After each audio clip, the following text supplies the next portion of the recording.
Good Sunday morning, y'all. I got a lot of things I want to talk about, so I'm going to get right in it. Meter readers. I used to have gas, propane gas. There's the right behind that oak tree right there is the gas line, and the meter used to be there. Well, I disconnected every gas line in my house. I took the gas pipe out of my house. I took it out of my shop. And I will never, ever go back to using natural gas. And I'm going to tell you why. The meter reader. Over the years, we've had so much trouble with the meter readers. They would come flying up in my driveway.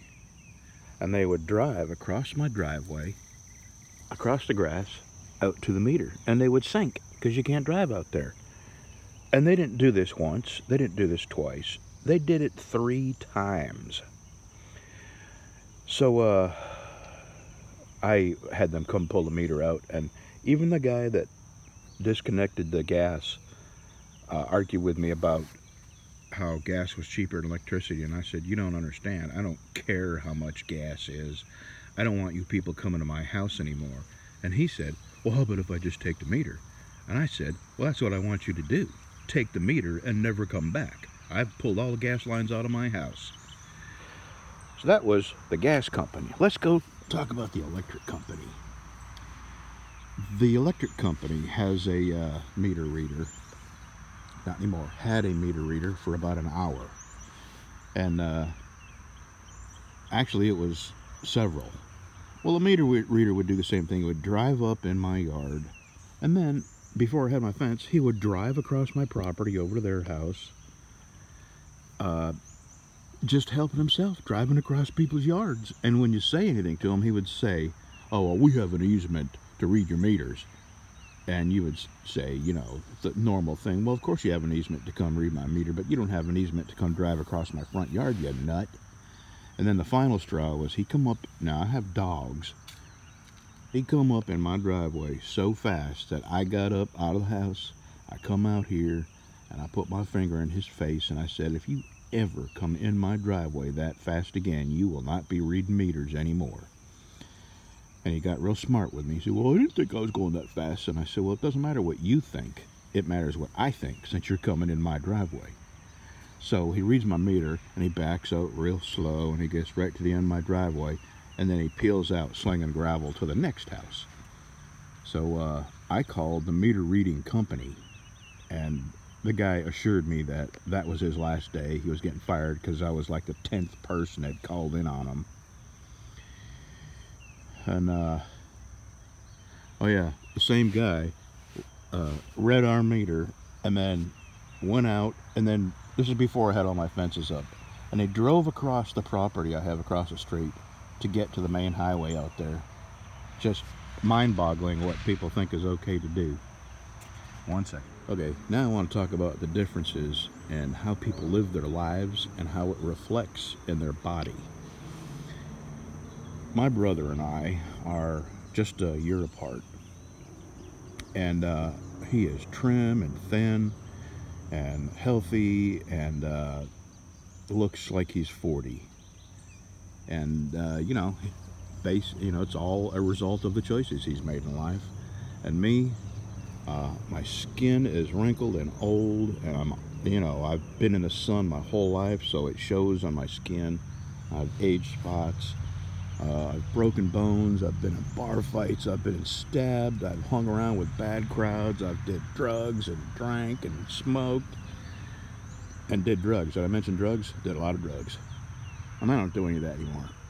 But the life you lead may not show when you're 20 or 30, but when you're in your 50s and approaching 60, the life you've led is a reflection of your, your skin and the aches and pains you have and what your body looks like and how much hair you have left and teeth. Last year when we had the floods, usually, about every other year we have a flood. that closes down the road that goes down that way. So up here at the main road, they put a road closed sign, and only people that live here know that it's okay to go around the sign to come to our neighborhood. But occasionally, you have people that decide that road closed doesn't apply to them, and so they go through the sign, and then they get down here, and then it really is closed because there's, you know, neck-high water over the road. And what they usually do is come through our neighborhood and make a turn and go back to the sign. Well, an 18-wheeler come down here, and I knew that wasn't going to be good. And actually recognized the truck, and I knew who the driver was. So he come around the road closed sign. It gets all the way down the road to the, you know, where there's barricades. You can't go around them. So he comes through our neighborhood, and my new property over there, the road is skinny, and he had to make such a sharp turn with an 18-wheeler that he drove up in my property and put knee-deep ruts. And I was gonna, and I know where he delivers. He delivers up here to the corner store, and I was gonna go up there and give him a piece of my mind about that kind of damage he'd done to my property. And then I got to thinking, about all the crazy things that have happened to me. I got lost in New York City one time in my 18-wheeler in a truck with no power steering. And New York City and a truck with no power steering, that is really hard to do.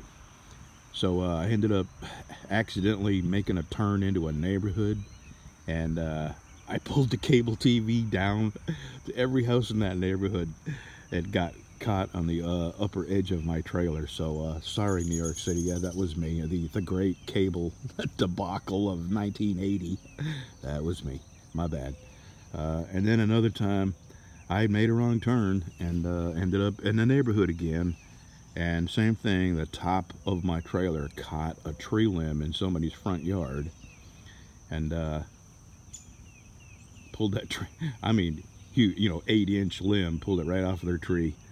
And when I left, it was laying in the road, and you know, I had to make a choice of stay and clean the tree up and get a huge ticket, or quietly leave and pretend it never happened. So that's why I never did say nothing to it was the Coke delivery guy who did this up here. That's why I never even said nothing to him, because I got to thinking about all the times I've screwed up and ended up in an area where I shouldn't have been.